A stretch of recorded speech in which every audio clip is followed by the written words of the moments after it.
Hi, I'm Isabella Zaniletti, and I'm a biostatistician at Mayo Clinic. In this video, I will review the necessary steps to build a meaningful and reliable prediction model for orthopedic outcomes. Prediction models are becoming increasingly popular in orthopedics. A prediction model is an equation that estimates the patient's probability of experiencing a clinical outcome based on their characteristics. These characteristics or predictors may include a wide range of factors such as demographics, comorbidity, laboratory and imaging results, and prior surgeries. There are two broad categories of prediction models: diagnostic and prognostic. Diagnostic prediction models estimate the risk of an existing condition, for instance, radiographic models predicting the presence or absence of fractures. Prognostic prediction models, on the other hand, estimate the risk or probability of a future outcome over a certain time frame. Irrespective of whether the predictive model is diagnostic or prognostic, model development and validation steps are largely similar. Let's review these steps together. The first step is to clearly define the primary purpose of the prediction model in terms of outcome and target population. An example of a correctly formulated aim would be, for instance, to develop and validate a multivariable prediction model for 90-day risk of periprosthetic joint infection in patients who underwent total hip arthroplasty. Since most multivariable prediction models are developed using observational data, addressing data issues such as missing value and outliers is fundamental.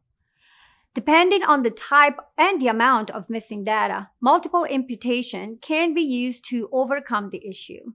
For outliers, which are values that seem improbable for a measure, solutions include trimming or Windsorizing the data. An important step in the process of building a sound prediction model is to ensure the sample size is large enough to allow for the most precise estimates and the smallest mean square error across individuals. If the data is already collected, as in many registry-based orthopedic studies, the information on the available sample size can be used to identify potential issues of estimate precision and overfitting. Consider, for example, a scenario in which we want to predict the risk of infection in patients following total hip arthroplasty. The available sample includes approximately 8,000 surgeries. The incidence of infection at 1 year is approximately 1.4%. This translates to a little over 100 infection cases. A rule of thumb for a logistic regression approach states that we need at least 10 events per predictor to avoid overfitting. Therefore, in this scenario, we should not include more than 10-11 variables in the prediction model. Typically, even more events are needed with traditional statistical model and a lot more for machine learning models. When it comes to selecting the predictors, it is preferable to include in the model clinically relevant variables. But be careful, some prediction models include treatment variables which are at times misinterpreted as causal. Take, for instance, the example of an infection prediction model. Preoperative antibiotic prophylaxis might be a strong predictor. So when interpreting the infection risk, we may be compelled to question what would happen to a patient's prognosis if the surgeon had used a different antibiotic prophylaxis. However, this type of interpretation is inaccurate, and it is typically not possible to identify patient-specific causal effects, only average effects. Once the list of predictors is determined, the statistical model can be defined. In most recent years, machine learning approaches have been used as an alternative to classical statistical models. Machine learning models focus on overall prediction and not on the effect of individual predictors. They work well in the presence of high signal-to-noise ratio, but not as well for estimating probabilities from sparse data.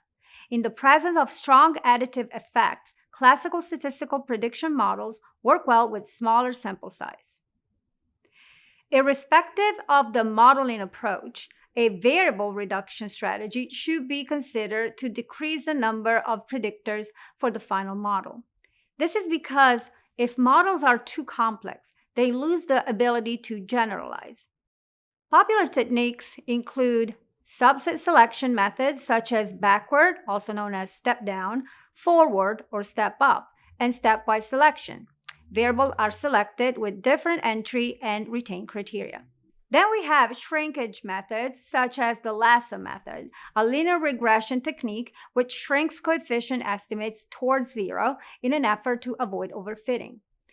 And finally, dimension reduction methods such as principal component analysis, in which principal components are created as the linear combination of multiple variables in the data, and then used for analysis instead of the original variables. Once a prediction model is created, it should be validated. There are two types of validity, internal and external. Internal validity refers to whether the model is valid for the population from which the data originated. Let's see three common approaches. With the validation set approach, the model is built using a subset training data and validated on the remaining data. With the cross-validation resampling, the dataset is divided into k-folds of equal size. The model is then built k times, using each part as a validation set and the remaining for model building. The standard error is then estimated using the average of the k-standard errors. With the bootstrap resampling, we obtain distinct data sets by sampling observations with replacement from the original data. We then use them to estimate the standard error. And now external validity. External validity is related to the generalizability and transportability of the prediction models. This process involves applying the predictor weights in the validation dataset and quantifying its predictive accuracy, specifically overall performance, discrimination, calibration, and clinical utility. Several performance measures can be used to verify how well the prediction model fits the validation data. These measures depend on the type of outcome and indicate the accuracy of a prediction model in terms of the distance between the observed and predicted outcomes. The smaller the distance, the better the performance. Discrimination, on the other hand, measures how well a prediction model can discriminate those with the outcome versus those without the outcome. The most common measure of discrimination is the Concordance statistics, or C statistic. Here is how it works. Assume there are two patients who had infection and their calculated risk prediction scores are 12 and 9. We also have two patients without infection and their risk prediction scores are 10 and 5, respectively.